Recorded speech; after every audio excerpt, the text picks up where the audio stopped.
접촉성 피부염의 정의는 외부 물질과의 접촉에 의해 발생하는 피부염입니다. 하지만 많은 접촉성 피부염은 피부의 면역 기능에 문제가 생기고요. 피부 장벽이 약해져서 생기기 때문에 용어에 얽매여서 외부 접촉 물질만 찾는데 급급해하지 마시고요. 상태에 따라서 적절한 치료법을 찾는 것이 필요합니다. 접촉성 피부염은 진짜 외부 접촉 물질이 원인인 접촉성 피부염과 그렇지 않은 경우로 나눠지죠. 예를 들자면요, 옷 알레르기 같은 거 많죠. 이런 이제 아니면 뭐 특정 금속에 대한 알레르기가 있다거나 뭐 이런 경우가 진짜 외부 접촉 물질이 원인인 접촉성 피부염입니다. 이런 경우의 접촉성 피부염은 그 물질을 피하는 것이 최상책이죠. 그리고 어쩔 수 없이 접촉을 만약 했다면 피부염이 발생한 후에 이제 휴식과 안정, 그 다음에 증상이 만약 심하다면 항히스타민제를 이제 단기간 며칠간 드시면 됩니다. 그런데 대부분의 만성적인 접촉성 피부염은요, 이런 경우와는 다른 패턴으로 종종 발생합니다. 좀 예를 들어 보자면 처음에 화장품을 바꿨고 얼굴에 접촉성 피부염이 생겼어요. 그런데 나중에는 그 화장품을 쓰지 않아도 피부염이 지속되는 경우가 있습니다. 이때는 이제 화장품에 알레르기 반응, 면역 반응이 일어나서 처음에 피부염이 생기긴 했지만 그 이후에 유발 물질이 없어도 사용하지 않아도 피부 면역 체계가 혼란이 생긴 거죠. 그로 인해 피부염이 지속되는 경우입니다.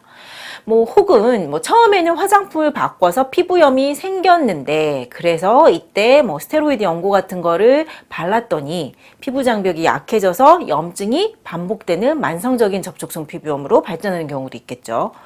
그리고 또 다른 경우 예를 들자면 별거 아닌 접촉, 예를 들어 시계끈이라든지 팬티라인이라든지 스타킹의 압박과 같은 일상적인 자극에도 자꾸 피부염이 생긴다 하는 경우입니다. 이런 경우에는 접촉된 부위에 피부염이 생기긴 하지만 외부 물질이 직접적인 원인이라기보다는요, 아토피 피부염과처럼 이제 몸 안에서 피부염증이 지속적으로 발현되는 상태에서 스치거나 압박이 가해지거나 하는 가벼운 자극에도 피부염이 더 심해진다라고 생각하면 됩니다. 따라서 이런 경우라면요, 염증이 지속되는 상태를 개선하는 것이 더 중요하지 시계도 차지 않고 스타킹도 신지 않고 하는 것은 의미가 없는 행동일 것입니다. 접촉성 피부염, 외부 물질이 원인인 접촉성 피부염과 피부 장벽이 약해지거나 피부 면역 체계가 이상이 생겨서 생긴 접촉성 피부염을 잘 구별해야 합니다. 전자는 되게 급성적이고요. 수일 이내에 호전되는 반면에 이제 후자, 뒤의 경우에는 반복적이고 만성적인 상태로 이제 진행이 되고 지속되죠. 그리고 외부 물질이 원인이 아닌 접촉성 피부염이라면 먹는 약이나 바르는 연고 등에서 더 악화되고 만성화될 수도 있습니다.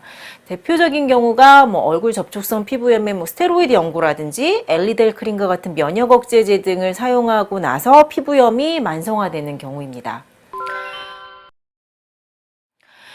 접촉성 피부염, 외부 접촉 물질을 피하는 것이 해결책이 아닐 수도 있습니다. 급성인지 만성인지, 피부 내부의 문제인지, 피부 장벽이 혹은 약해져서 생기는 문제인지, 아니면 진짜 접촉 물질이 원인인지 잘 감별하고 적절한 치료가 필요합니다.